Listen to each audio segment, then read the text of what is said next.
This afternoon I'm in conversation with Medina. Medina is the founder of Living Boldly. So I'm very excited to chat with her today. Welcome, Medina. Thank you, Lou. I am excited to be having conversations with you. So I'm really taken with your story. You started or you arrived in South Africa as a young girl at the age of 18, right? Correct. A little older than 18. Okay. And you built an amazing life in South Africa. Left your parents behind, young, newly married, am I correct? Correct. Newly Okay. married with a little girl Oh, of 2 years old. I came to with her. So I would say I was just past 21, going on 22 or so. Oh, okay. I thought you were much younger when you arrived in South Africa. Okay, so let's start there. You arrived in South Africa and then what? Well, arrived in South Africa and just the challenges of a new country, the challenges of new people, the challenges of new systems, and just having to do life. You know, being a young married couple, we needed to find the right jobs, we needed to get Cherise into a school. I was then faced with the whole apartheid regime, which was something that I really didn't understand. I did not have the skill sets that anybody needs, you know, to sort of be in a job that I aspired to. And when I say aspired to, I wasn't really sure what I actually aspired to. I just knew I needed a job and I needed something that was cool and something that was trendy. So let's pause there for a minute, okay? Because many people believe that they have to have completed schooling, they have to have a tertiary education to make something of themselves.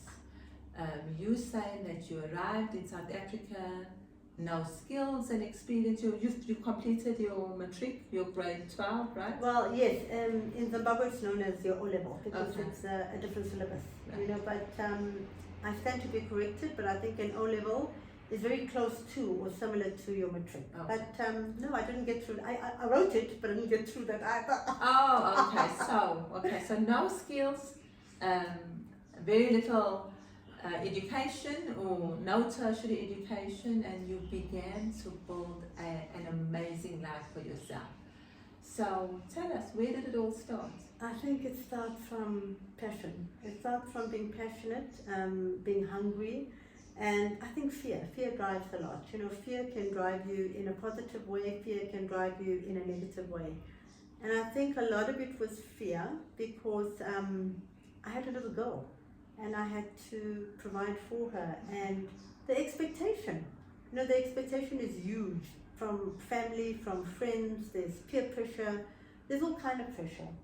And I think it just started with me going from one job to another job and just pushing my way through, being resilient in the sense that even if I didn't know how, I would want to learn how.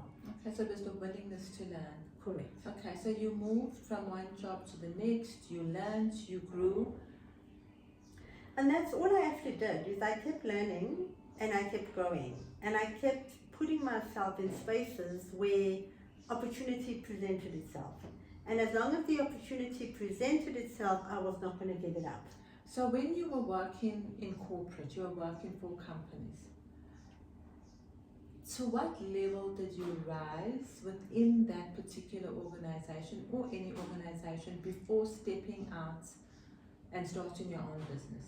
Okay, so I came to South Africa in 1989. I started my own business in 2000.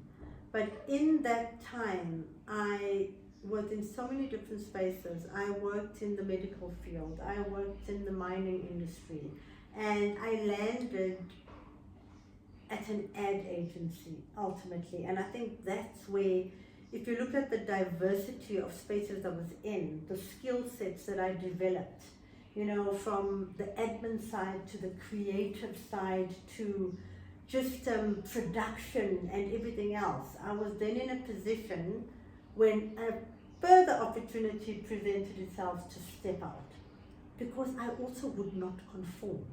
Now, I'm not saying that's a good thing or a bad thing, but there's times where you need to conform and there's times where you need to stand for yourself. No, but that is just your journey. So you learned by working for various organizations, you rose within the ranks, You got to an ad agency, you learned that piece of work, and then you stepped out and you started a marketing company. Yes, well, there was a gentleman that popped in to present a music campaign.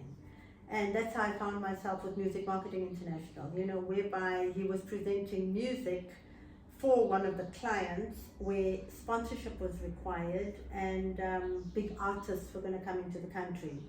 And I presented that, but it was like, when nobody hears you, when nobody's really interested, and you say, I just would not take no for an answer. No was something it was unacceptable. And that's how I stepped out to join Lloyd. Okay. So can you tell us a little bit more about that?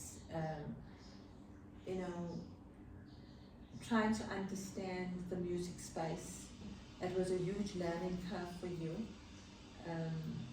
I think the learning for me was more the life skill of being on the outside, because I think I came from a very sort of secluded, tunnel visioned, always being protected kind of space. So I was in the space where I was only doing admin, moving from A, moving to B, just traveling within a short circle, a short space, but stepping out, because at the time, if you think Vodacom, they sponsored a lot of sport, and a lot of the brands needed to build their brands, so they would ride off the credibility of something that was extremely credible. Give you an example, all the rugby, all the soccer games, that kind of stuff, they sponsored that, but nobody really saw the depth of where music could take you, because music crosses all genres, all colors, all nations. It's just something that brings so much joy. There's an intensity to music. You listen to music and it takes you back. It brings tears, it brings laughter, it brings so much.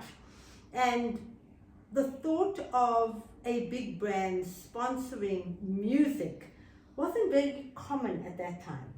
But when you looked at different artists that were extremely credible, and you looked at a brand that you were trying to get across all nations and all colors and everybody else, it worked. Okay. And that's what I stepped into. So I had already understood a little bit of marketing. I understood a bit of advertising. I understood sponsorship. So all the tools were there to step out and now go into the big wide world and travel across the oceans to get bigger artists. So when you started with music campaigns, were you employed by a company, or you had started your own business at the time? That's when I moved out of the ad agency and I partnered with the business partner that I partnered with to start Music Marketing International. Okay. So I was a partner to the business, but I had good relationships with the clients coming from the ad agency. Okay. So there was already a trust factor. People have to trust you to work with you or to invest their brand with you. So the first business that you started with a business partner was Music International? Music Marketing International. Music Marketing International. Yes, MMI. Okay. And then from there you went and then Lloyd, we established that. We established MMI together. It really was his idea. I was brought on board. And I must say, I learned so much from him at the time, because he was very streetwise as opposed to me. I always refer to myself as this girl from Bulawayo who didn't know too much but was willing to learn. And I learned so much from him, and that's where I got the opportunity to actually travel abroad. Okay. So you learned from MMI. When did you then step into Dandelion Breeze? Dandelion Breeze was, so MMI was from about 2000 through to, I would say, maybe 2006 or so, but I ran them parallel. So I had already registered Dandelion Breeze, because you can't just pick up. Mm-hmm. You've got to run parallel, and when you see something is grown, it's like a newborn baby. Right. You nurture till it's strong enough to stand on its own 2 feet. And if you think about it, the heart and brains initially behind MMI was my business partner. I came on board with his idea and ran with his idea and grew from it. But in the investing in it, I added huge value because we all come with different strengths. To the point where that ran its course. And people are different and values change. Right. And that's when that partnership dissolved itself. He went on to continue running it, and I moved on with Dandelion Breeze. Okay. But then you had the skill, you had the expertise, Correct. you had the confidence, Yes. and the ability to then step out into your own business. Correct. And that's where the opportunities came, where I was invited to international platforms, where I could actually then go and present myself, learn from it, and stand for many others, that didn't have the opportunity to be on the other side. Right. And Dandelion Breeze is a marketing company. Well, it says marketing and eventing. So it's coming up with marketing concepts for brands and then taking it right through the line. So instead of above the line like the ad agency, above the line where I'm talking at that time was more TV, creating TV ads, creating radio ads, big billboard. I was on the ground. It was more the poster, it was the PR, it was taking an event from conceptualizing it to the actual running of the event. Okay. That's what Dandelion Breeze is. Okay. And you're still busy with. So I still have Dandelion Breeze. It is not as, what is the right word? It's not as busy as it used to be because life has changed. Right. Diversity has kicked in. A lot of people are doing a lot more online, so you even find when it comes to campaigns, people are doing it online. There's no need to actually do live events. But slowly, post-COVID, the live events are starting to pick up again, and this is why the rebranding of Dandelion Breeze is in process so that we can get it back on the road. So, COVID hit, things came to a standstill. How were you able to navigate and sustain yourself during that particular period, making sure that when we came out of COVID, you were still standing and Dandelion was still standing? That was by the grace of God, let me tell you. I think that you got to stand and know that God is for you, not against you, because I really do believe that a lot of us were rattled on the inside and we were not sure how. I would be lying if I would say that fear didn't creep in, because my responsibilities are huge. I don't just take care of myself. I believe that some of us are chosen to be leaders and some of us are chosen to be followers. And in saying that, neither one is of more importance, because you need both for this world to survive. And I am just so grateful that in the time of while Dandelion Breeze was doing exceptionally well, I never chose to live beyond what was needed. There's a want and there's a need, and I kept my feet on the ground and I lived off simplicity. Everything was very, very simple. I would be driving past and be at a traffic light, and I would see a young guy with a poster or a little flyer saying property that's off plan. And with the property being off plan, it would say like X amount, a minimal amount, secures. And I would pick up the property flyer and I would invest into it, and a couple of months later I would apply for a bond, and when we did a big campaign and I did a good job, I would try and pay it off sooner rather than later. And I found myself playing in the property market. Within a couple of years, I had a few properties in my portfolio.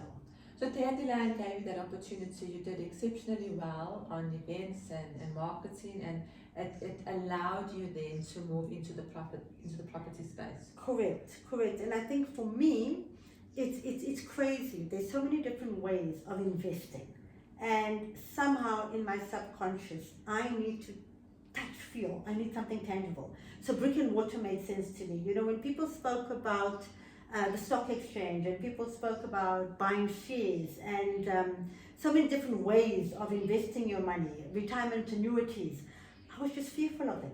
You know, if the eye couldn't see it or I couldn't feel it, and I'm not saying that that was the right thing to do. It could have been absolute naivety, but it worked for me because I needed something tangible. And at quite a young age, I would like to believe I built up a good property portfolio, which then you were asking me how did I survive during COVID. Right.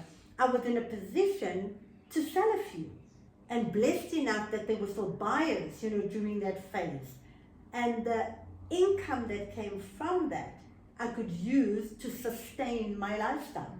You know, like the Bible will always say, there's famine and there's favor. And I refer to Joseph. You know, how did he operate? You know, you need to store in the storehouse. Right. And as life... And you stored in the form of property. Correct. That's how I stored, because I would not live beyond. You know, people would ask me the question and say, but you're living in this area, which for me was a very comfortable area. I'm still there today, 21 years later. You know, and others were buying in more upcoming areas that they felt were more prestigious. And yes, and for me that really didn't matter. You know, where I was giving me everything that I needed, so I could build on that. Right. And even the property today, I mean, that has been turned into a luxury guest house. So during COVID, you turned that into a luxury guest house? Correct, Right? but it was just pre-COVID. Okay. So when the marketing company, I realized that one of our biggest clients, and that's another big lesson, you don't put all your eggs in one basket, because that goes down and everything goes down with you. And that wasn't the first time I learned, it was actually the second time that has happened to me. And it was, oops, what now? Walked away for a while, put my thinking cap on, and the crazy thing is I actually went to Cape Town. It was meant to be for a weekend. I ended up being there for a number of weeks, where I Ubered into Hermanus, sat in a beautiful guest house, and that's where the penny dropped. That's when I get on my knees and I ask the Lord, where to from here? Beyond me, I don't understand, you tell me. And that's when the idea was born. Well, you're on this beautiful property, children have left, your daughter's married, what do you need all of this for? And part of our growth is letting go. Right. Let go of what's not needed. You know, you're at a stage in your life where you need a bigger property, you have children to bring up, you are entertaining, you know, from a marketing perspective, there was always entertaining, but now you have to repurpose and you have to think of, where am I now? And the stage of my life where I was then, just pre-COVID, was, I don't need all of this anymore. So how do I turn it around, and where you have liabilities, turn them into assets, which is exactly what I did. Okay, so you've given us some beautiful nuggets. If we can just pause for a minute. No skills, very little education, but you were still able to build an amazing life. Right. You had the willingness to learn and to grow, and to take whatever job you could land at the beginning of your career or your working life. Yeah. You took that opportunity, you learned, you grew, eventually getting sufficient skills under your belt. Correct. To then step out into a partnership that took you overseas, into the US and to various different countries, and from there you were able then to step out into your very own business, which is Dandelion Breeze. Yeah. And even when COVID hit and when things were falling apart, the nest egg or your investment portfolio was then able to carry you through that very, very dark period. Correct. Have I summed it up correctly? Yes, you definitely have. I think just the one thing where a lot of skill, should I say, and skill may or may not be the right word, but my travels, being so blessed to have been on just about every continent, you know, through work opportunities at the time, I learned different cultures, I met different people. So the networking ability, you know, and being open to sow into others' lives and allowing others to sow into your lives, actually, or should I say my life, played a huge role as well.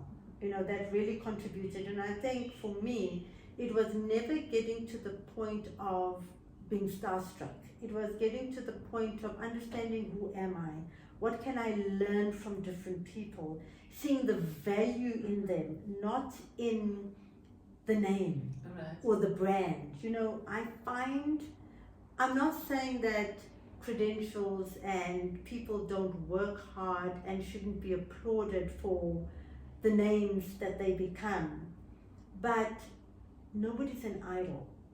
You know, we can learn and grow from each other, and I think that's what helped me usually, was staying authentic to myself, not allowing myself to sort of go crazy or be driven by the name of something else. I think that's very, very important. You know, I was in many instances with many, many famous people, but I engaged, I applauded, I admired for who they were, but I did not worship. But you didn't lose yourself in that No. space. You remain true to who you are, and you continue to be authentic and present Medina in terms of who Medina is. Correct, Lorraine, correct. And I'm so grateful for that, because we get lost in the brand. And what I've been learning from in my time now doing conscious coaching with Live Life Boldly is that so many people get lost in the brand and are acknowledged and looked up upon because of the brand. Take the brand away. Who are you? You know, so yes, there's a space for everybody, there's a time and a place, but you build a corporate brand, and that's beautiful, but are you building your own brand? And especially if you are in the entrepreneurial field, you know, the small to medium enterprises. Yes, it's great to build off the credibility of big brands, because they are there and they've done exceptionally well and we can learn from them. But let's not forget who we are. Yes. Let's also work on building ourselves and building credibility that authentically registers and sits within you. Okay. So now you've got all this wonderful experience and that life has taught you. You've now stepped into a space, as you said, conscious coaching. You founder of the organization Living Life Boldly. Tell us about that. Okay, so Live Life Boldly was born by recognizing how many people along the way that I intentionally or unintentionally helped.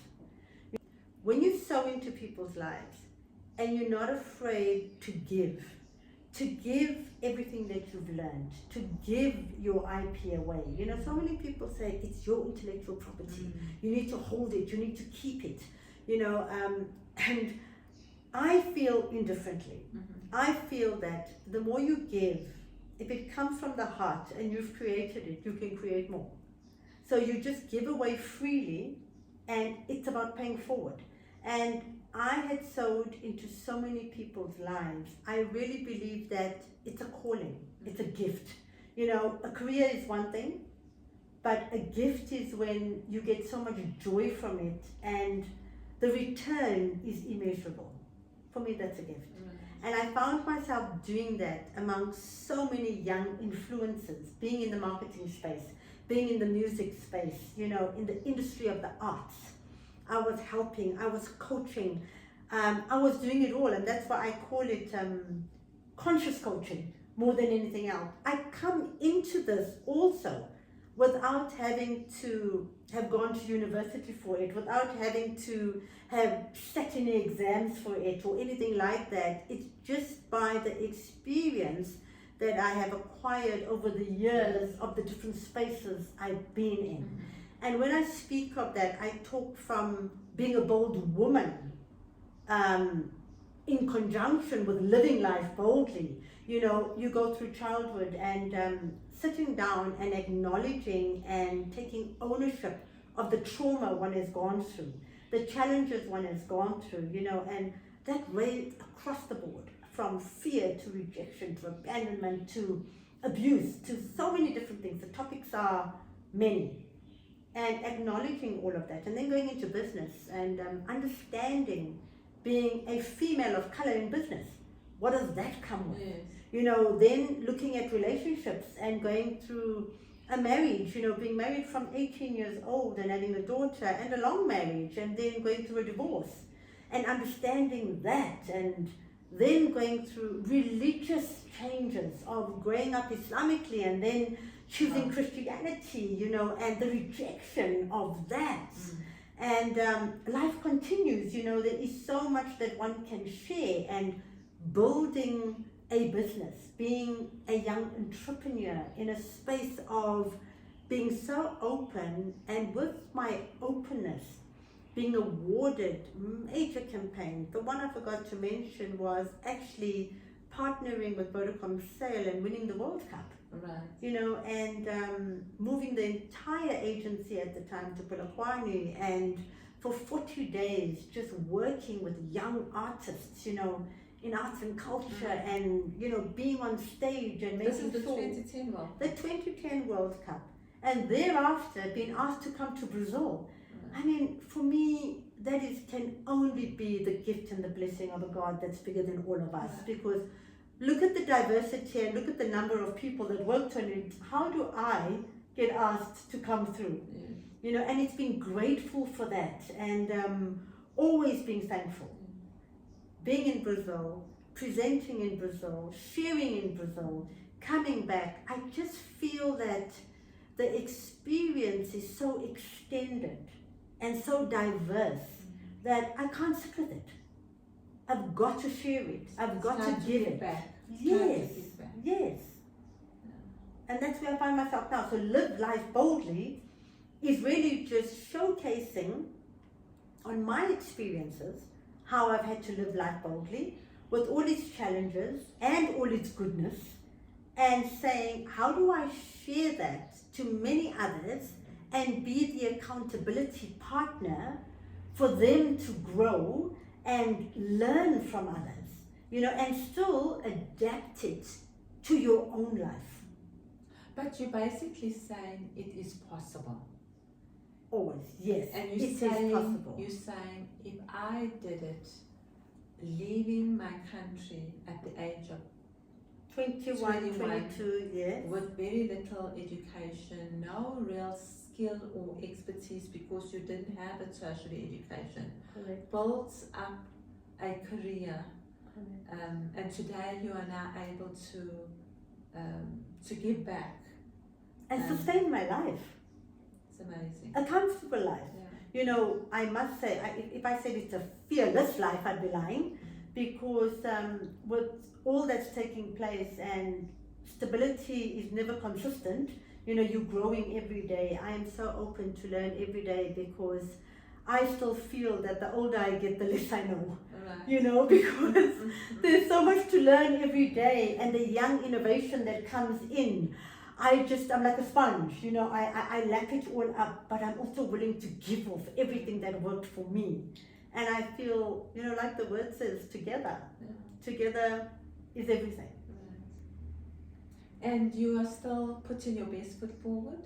Yes. Just the other day you bought an apartment cash. Yes, I did. I believe in the cash system, Louise, and I know I've always been afraid to speak of it, because I feel there's a fine line, almost like between assertiveness, between arrogance, between boastfulness, and I never want to be perceived as that.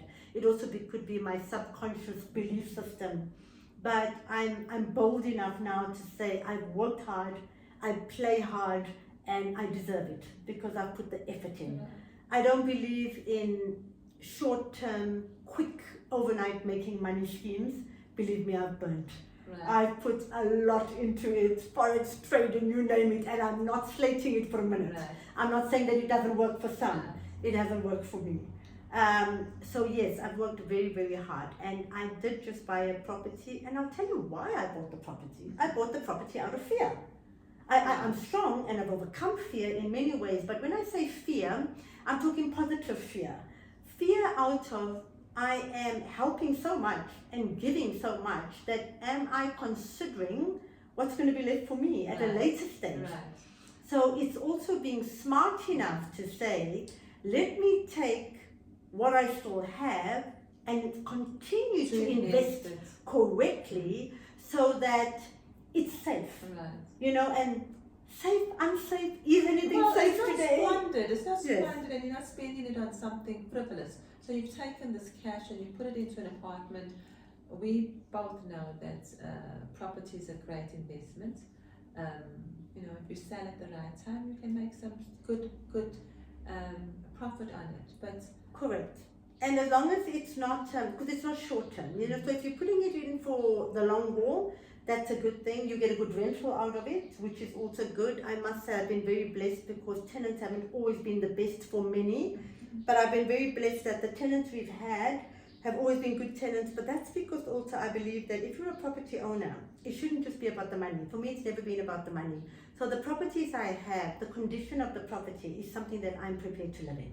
So I always create them to be beautiful spaces so that you value the tenant that comes in and the tenant values you. And that way you maintain good relationships, and it boils down to simplicity. You do good, you get good. You know, that's what life's about.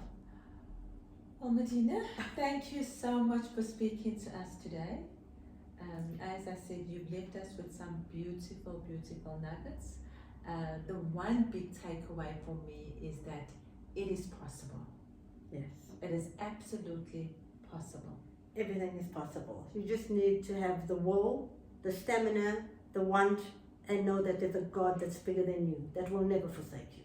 Thank you so much. Thank you, Lubin. Thank you.